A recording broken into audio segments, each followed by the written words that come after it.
Okay. Luto na ang lunch for today. Udong with sardinas, mga katrops.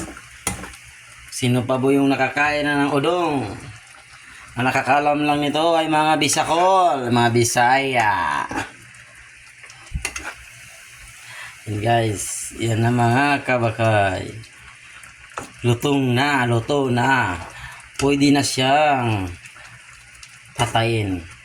Ang apoy, hindi yung yung nagbibidyo. Pwede na ang patayin. Lapot na. Ang lapot na ng sabaw, guys. Ganito yan. Ganito ang udong. Pag udong with sardinas, yan ang bagay talaga. First time natin magluto ng ganito. Udong.